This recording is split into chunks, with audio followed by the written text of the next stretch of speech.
I couldn't breathe. My hands were shaking so bad I dropped my phone. My heart slammed against my ribs like it was trying to break out of my chest. He wasn't supposed to be there. He told me he had a conference.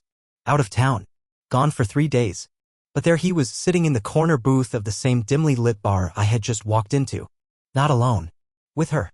Her manicured hand rested on his thigh like it belonged there. He wasn't pulling away. He wasn't looking around nervously. He was laughing. Smiling. Leaning in like they were in their own little world. And me? I was frozen. Let me rewind. My name's Alyssa. 29. Marketing Director. I live in Charlotte, North Carolina. I used to believe in fairy tale endings, loyalty, building a future together. Key phrase, used to. I met Derek 5 years ago. He was charming. Tall, with that messy hair that somehow always looked perfect. He worked in finance, numbers guy, calm, collected. We met at a networking event of all places. He made me laugh. Bought me a drink. Said he liked the way I took charge in conversations. I should have seen the red flags. Should have known that someone who praises you for being strong will later punish you for the same thing. But back then, it felt like fate. We moved in together after a year. Got a dog. Shared accounts. Talked about marriage. He even took me ring shopping once. I remember the way he held my hand and said, "You deserve the best." God, if I only knew what that actually meant to him. The cracks started small. Late nights at work. New passwords on his phone. A sudden obsession with privacy. He told me I was paranoid. That I was insecure. That I was ruining things with my negativity. So I tried harder. Cooked more. Wore the lingerie he liked.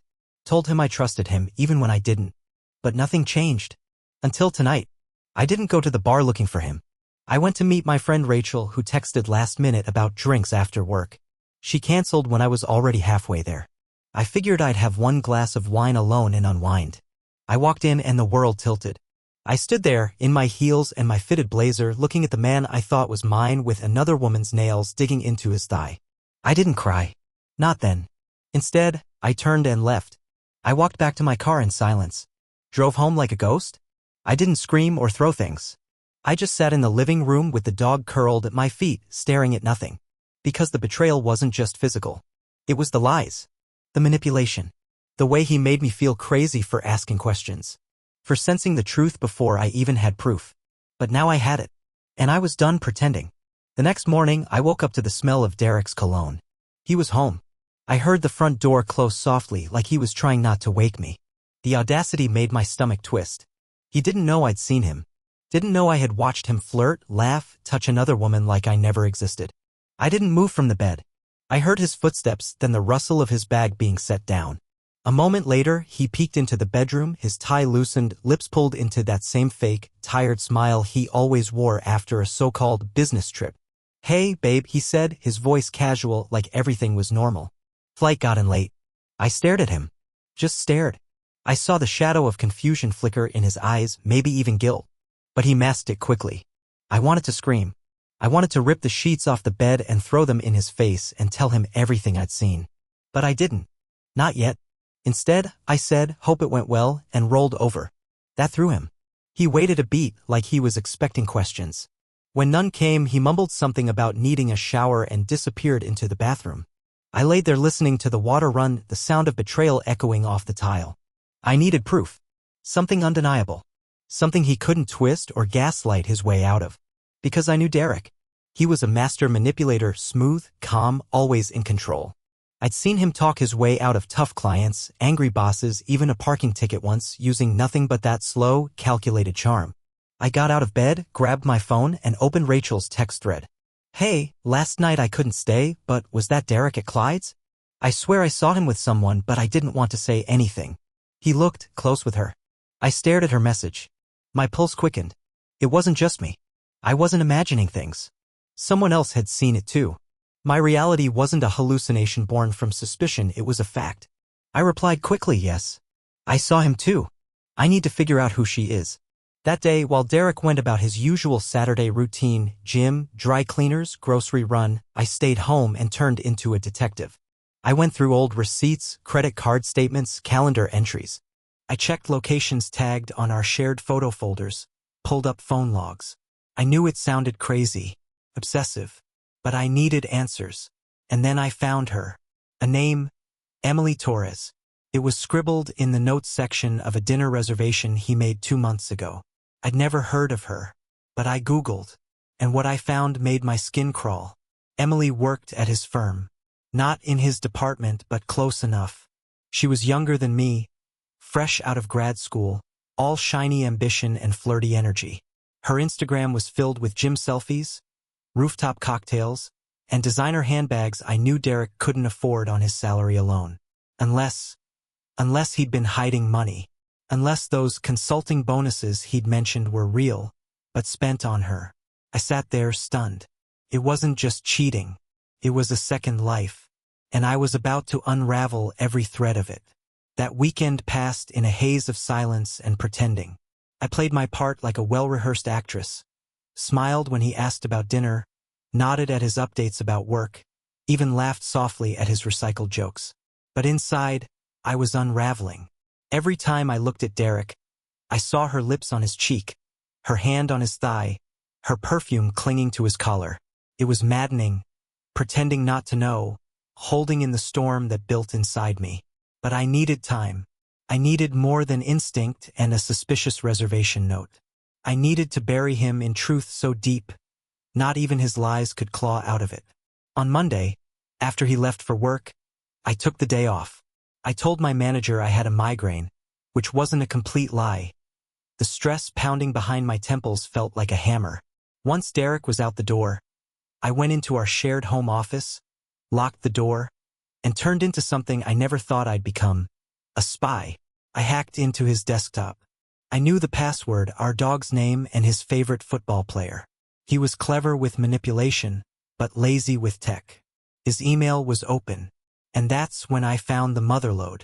Hundreds of messages. Some from clients, some from coworkers, but far too many from Emily. The subject lines alone made my stomach twist.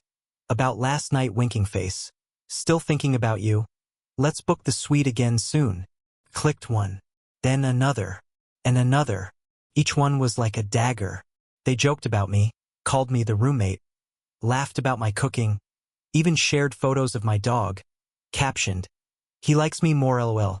They planned weekends away under fake client retreats, booked hotels, dinners, massages.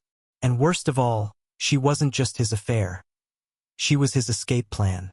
"I'm so done pretending with her," he wrote in one email. "I'm just waiting for the right time. Once the bonus clears, I'll tell her." I swear. The email was dated 4 months ago. For months, I sat back, my hands trembling. My life, my relationship, everything I had poured 5 years into, it was already over. He had already left me emotionally, long before I walked into that bar. The bed we still shared, the house we built together, the future we dreamed up on late-night drives, all a front. I was the placeholder, the backup plan, the lie he lived until he could afford the one he really wanted. I saved every message, took screenshots, emailed them to myself and a secure backup account. I wasn't sure yet what I'd do with them, but I needed to have them. Proof, power, something to hold onto while the ground beneath me gave way. That night, I looked at him across the dinner table, watching the way he chewed without care, talking about a new deal he was working on. I saw the smirk, the self-assurance, the complete lack of guilt in his eyes. He thought he had fooled me. He thought I was still in the dark. But something inside me had shifted. I wasn't going to confront him in tears. I wasn't going to scream or beg or ask, "Why her?" I was done being the naive girlfriend, the victim, the passive half of this broken story. I was going to burn the whole illusion down. On my terms. The hardest part wasn't finding the evidence, it was living with it. Every moment that followed, every casual touch or stolen glance Derek offered, felt like a performance in a cruel, one-sided play. I'd catch him watching me, gauging my reactions, probably wondering if I suspected anything. He had no idea I already knew everything. That I had read the messages where he called me clingy and boring. That I had seen the selfie he took in the hotel bed next to her, half naked, captioned, "Finally peace." It was surreal. I'd wake up next to him and feel disgusted, my skin crawling where he'd touch me. But I smiled. I laughed, kissed him goodnight, because I wasn't ready to confront him. Not yet. I needed an exit plan. Something clean. Something that wouldn't leave me devastated and scrambling in the rubble of his betrayal. I wasn't going to give him the satisfaction of watching me fall apart.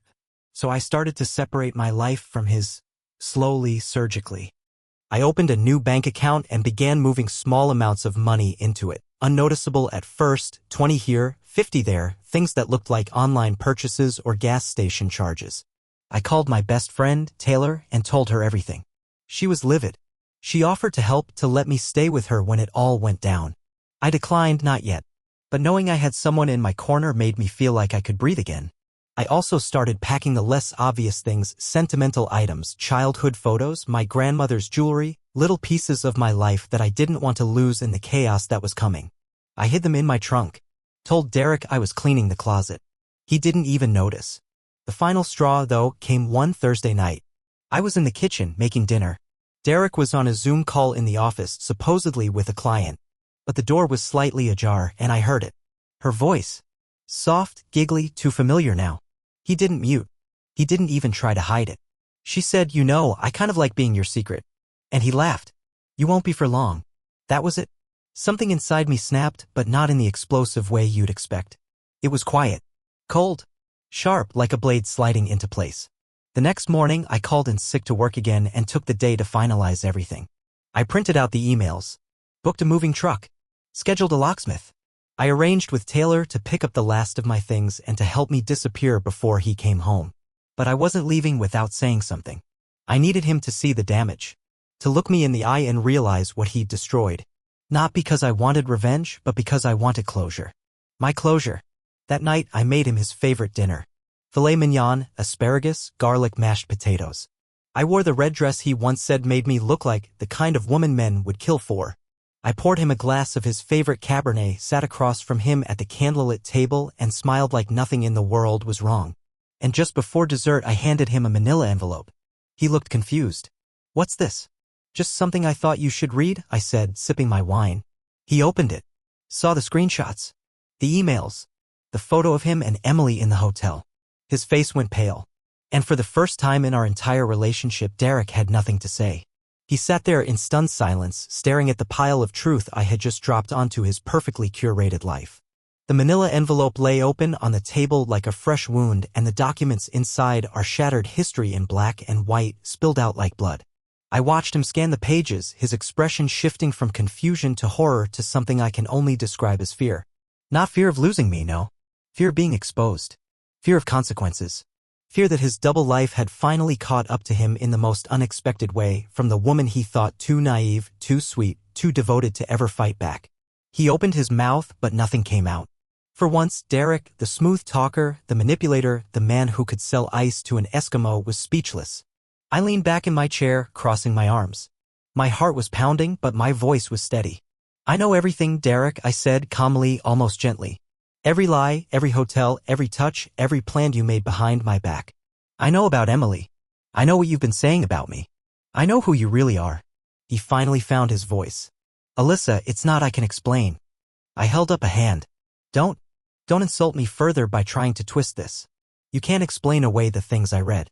You said I was dead weight. That I was your excuse until your promotion came through. You told her you'd leave me once the timing was right. Guess what? The timing's right now."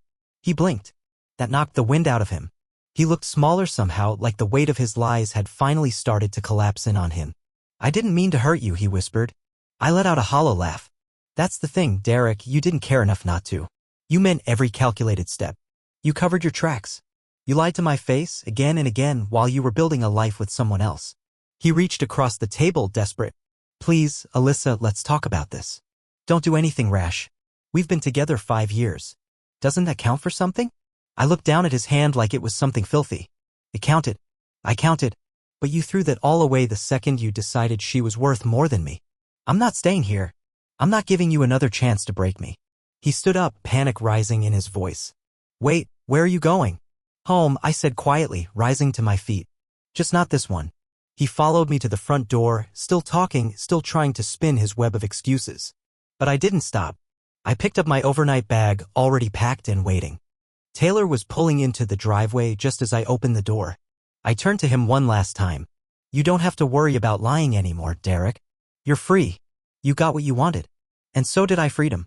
And with that, I walked out, leaving behind the man who had hollowed out our love, the house we built on a foundation of lies, and the version of me who tolerated it all. I didn't cry.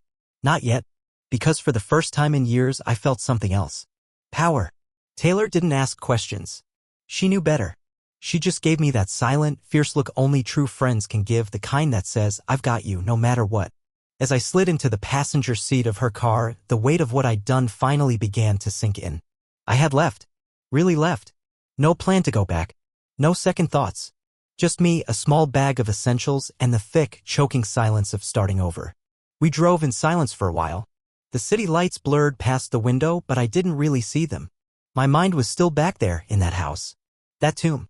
Part of me expected him to call. To chase me down. To do something. But my phone stayed quiet. No missed calls. No texts. Not even a pathetic attempt at an apology. That silence? It said more than any words ever could. It told me that deep down, Derek knew. He had nothing left to say. He wasn't sorry he cheated. He was sorry he got caught. Taylor eventually pulled into the driveway of her townhouse, a cozy little two-bedroom with warm lights and a cat that hated everyone but her. I walked inside and was hit with a wave of something I hadn't felt in a long time, safety. Not just physical safety, but emotional safety. The kind that comes from being around someone who doesn't lie to you. Doesn't manipulate your reality? Doesn't make you feel like love has to hurt to be real? We didn't talk much that night. I showered, changed into one of her oversized hoodies, and curled up on her couch. She brought me a blanket and a glass of wine, then sat beside me in quiet solidarity. No pressure. No advice. Just presence. It was exactly what I needed.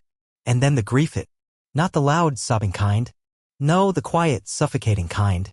The kind that crawls into your chest at 2 a.m. and squeezes your lungs so tight you can barely breathe. I didn't miss Derek. Not exactly. I missed the idea of him. The man he pretended to be. The life we had crafted together in good faith, or so I thought. I mourned the woman I had been. The one who believed in his words, who waited for him to change, who blamed herself every time something felt off. That woman was gone now. She had to die for me to survive this. The next morning, I woke up with swollen eyes and a headache. Taylor had already gone to work, but she'd left a note on the fridge. You're stronger than you think. And you're not alone. T. I stood there for a while, staring at that note, feeling the sting of fresh tears behind my eyes.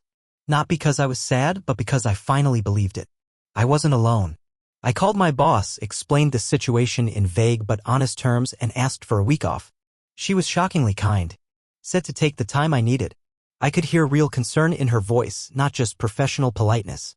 I hadn't realized how much I'd been isolating myself until people started showing up for me. Later that day, while scrolling through old photos on my phone, memories I couldn't bear to delete yet, I stumbled across a picture of us at the lake. He had his arm around me. We were both smiling. But now that I knew what I knew, I saw it differently. I saw the slight distance in his eyes, the tightness in my jaw, the desperate way I leaned into him. That wasn't love. That was me trying to hold together a dream that had already cracked. That night, I deleted every photo of us from my phone. Not out of spite. Out of self-respect. I needed to make space for something real. Days turned into a strange rhythm, not quite healing, but not completely broken either. There was an emptiness to my mornings that I couldn't shake, a strange stillness in the space where his routine used to echo. I didn't miss him, not the real him, but I missed the illusion. The safety of thinking someone had your back. The comfort of believing that love, once promised, was sacred.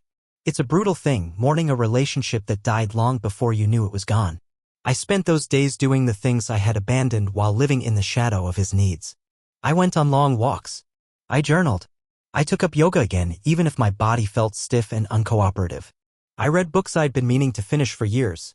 I cooked for myself, real meals with care and flavor and no need to impress anyone. Slowly, quietly, I began to feel like a person again. Not just a partner. Not just a placeholder. A whole person. But of course, healing is never linear. One afternoon, while I was reorganizing some old documents on my laptop, I found a folder labeled Wedding Ideas. It stopped me cold. I had forgotten about it. How pathetic is that? A whole digital scrapbook of venues, dresses, playlists, and Pinterest clippings that I had built during the phase when Derek pretended he wanted forever. I opened it curious. It was like peeking into a former life, one that had been sweet and hopeful and completely based on a lie. The worst part? He had added to it. There were files with his initials in the metadata. He'd picked out ring designs, honeymoon spots, even drafted a guest list. All while sleeping with another woman. It hit me then in a way it hadn't before. He hadn't just betrayed me physically or emotionally. He had betrayed our future. He led me down a path with no intention of walking it with me. He kept me tethered to hope while secretly cutting the ropes behind my back. And I let him. Not because I was weak, but because I believed. And that belief, that sacred trust, was what he had truly destroyed. That night, I poured myself a drink and wrote him a letter. Not one I intended to send, but one I needed to write. In it, I told him everything I had held back. That I knew his love was a mask he wore when it suited him. That I had seen through it the moment I watched him laugh with her like I never mattered. That I would never let another man shrink me, silence me, or steal my worth for the sake of their ego again. I ended the letter with this. You didn't break me. You revealed me. And now, without you, I see myself clearly for the first time in years. I was never the weak one in this story. You were. And I hope someday when the noise settles, you feel the weight of what you lost, not because I want revenge, but because I finally understand my value. And you never deserved it. I folded the letter, tucked it into the back of my journal, and exhaled for what felt like the first time in months. There was no going back. And for once, I didn't want to. A week after I left, Derek finally called. I was standing in the checkout line of a small grocery store, cradling a basket of vegetables and pasta when his name flashed across my screen. For a second, my heart skipped, not out of longing, but reflex. The kind of nervous jolt you get when you see a ghost from your past suddenly breathing down your neck. I stared at the phone until it stopped ringing. He didn't leave a voicemail. Just silence. Again. Later that night, he texted. I miss you. Can we talk? 5 words. That's all he had to offer after 5 years and a mountain of betrayal. No apology. No explanation. Just a vague plea wrapped in cowardice. I didn't respond. Not because I didn't have things to say, I had volumes. But because I knew better now. Engaging him would only reopen wounds I had worked too hard to begin closing. His regret was not repentance. It was reaction, the realization that I was no longer waiting for him to change, no longer orbiting his life like a forgotten moon. Still, the message rattled something in me. Not because I wanted him back, but because I remembered so vividly the girl who would have answered. The girl who would have rushed to forgive. Who would have blamed herself just enough to justify one more conversation. I mourned her that night. Not with tears, but with quiet respect. She had tried. She had hoped. She had loved without reservation. And now she was gone. Instead of answering him, I wrote again. Not to him, but for me. My journal had become my confessional, my therapist, my witness. I wrote about the way I used to watch his face light up when he talked about numbers and stocks and things I didn't understand, and how now I knew that sparkle was more about ego than passion. I wrote about the way he used to compliment me only to tear me down in subtler ways later. You're so independent, but you don't have to be so intense. I wrote about how he made me question my instincts so often that I began to distrust myself more than him. And then I wrote about Emily. Not in anger, but in analysis. She wasn't better than me. Just newer. Shinier. Less complicated by years of history. She was his escape, not his salvation. She was someone he could impress again, mold again, deceive again, at least until she started asking the hard questions too. I didn't envy her. I pitied her. Because no matter how flattering it felt to be chosen over someone else, the truth was she had inherited a man who would lie to the woman he promised forever. And that wasn't a win. That was a warning. 2 days later, another text arrived. I made a mistake. I know I hurt you. I just want to fix things. But some things aren't meant to be fixed. Some things are meant to be left broken, to serve as reminders of what we'll never accept again. So I blocked his number. Not in anger. In peace. It was the kindest thing I could do for both of us. The days that followed were strange, not quite peaceful, but no longer painful. It was as if I had been walking through fog for years and now the air was beginning to clear. Things felt sharper. Sounds crisper. I noticed details I had stopped seeing in the rhythm of my old life, the way sunlight pulled through the window at noon, how coffee tasted richer when brewed for no one but myself, how silence could be a balm instead of a punishment. I was no longer waiting for texts that wouldn't come, no longer bracing myself for the subtle weight of disappointment. And that, in its quiet way, was liberation. People talk about healing like it's some grand, cinematic moment, a sunrise run, a cathartic scream, a new lover sweeping in to repair what's been broken. But it wasn't like that for me. It was slow, uneven, sometimes brutal in its stillness. I would feel fine for days and then suddenly, out of nowhere, I'd smell his cologne on a stranger in a crowd or hear a song we used to dance to in the kitchen and the grief would crash over me like a rogue wave. But each time it receded quicker. The pain lost its edge. The memories softened. What once made me ache now made me think. I survived that. Eventually, I started therapy. Not because I was falling apart, but because I didn't want to repeat the same patterns again. I needed to understand why I had ignored my instincts for so long, why I had twisted myself into a shape that fit his world instead of expanding my own. My therapist, a kind woman named Monica, never judged. She listened, challenged me gently, and reminded me of something powerful. Just because someone treats you like you're replaceable doesn't mean you are.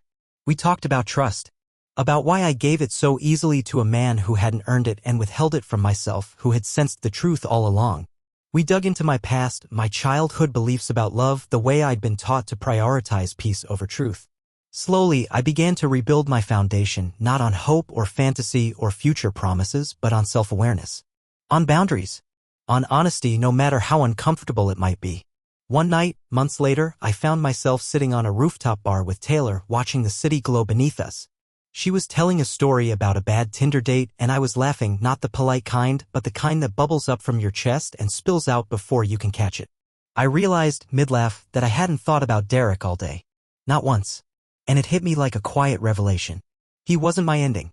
He was my turning point. There's a difference. People think the worst thing you can go through is being cheated on. And yes, it shatters you. It rips something sacred out from under you. But what they don't tell you is that on the other side of that wreckage is a version of you that's stronger, wiser, and far more dangerous to anyone who ever tries to lie to you again. Becus, once you've had to rebuild yourself from nothing, you don't just heal. You evolve. It's been over a year now. 12 full months since I walked out of that house, since I handed Derek the evidence of his own cowardice and reclaimed my life. Sometimes it feels like a lifetime ago, like I'm remembering someone else's pain, someone else's heartbreak. But then there are moments when the past brushes against the present so subtly, like a whisper, and I remember, that was me. I lived it. I bled for it. And I rose from it. I don't talk about Derek much anymore. Not because I'm avoiding the subject, but because he no longer defines me. He's just a name in a chapter I've already turned. I imagine he's still with her, or maybe he's moved on to someone new. It doesn't matter. Whoever he's with, I pity them more than I resent him. Because I know what it feels like to be adored by someone who only knows how to perform love, not live it. What I talk about now are boundaries. Trust. Growth. I speak openly to friends, to women in my life who are still trapped in that awful in-between space where they sense something is wrong but can't quite prove it. I tell them, you don't need evidence to honor your intuition. You don't need bruises to walk away. Betrayal doesn't always scream, sometimes it whispers, and you have to be quiet enough inside to hear it. I started writing. Not just in journals, but essays, stories, pieces of myself laid bare on the page. I submitted one to a blog about emotional healing, never thinking much of it. But it was published. Shared. Read by thousands. Women wrote back to me. Strangers. They told me my words gave them strength. That they saw themselves in my pain. That they too had walked through fire and found their way out. That was when I understood what this whole experience had gifted me, not bitterness, not cynicism, but clarity. I didn't lose myself to betrayal. I discovered myself through it. And love? I haven't closed the door on it. But I've changed how I see it. I no longer chase butterflies or grand gestures. I look for consistency, integrity, the quiet, solid kind of love that doesn't dazzle at first, but earns your trust with time. If it finds me, it will meet me where I stand now. Not on my knees, begging to be chosen, but on my feet, whole and unafraid. If you're reading this and you've been there, if your heart's been broken not by accident but by intention, know this. It's not the end. It's a painful, necessary pruning. A clearing of everything false so something true can take root. Derek taught me a lesson he never intended to teach. That sometimes, the greatest betrayal isn't the moment someone cheats. It's the moment you realize you betrayed yourself by staying too long. But the real power is in walking away and never looking back.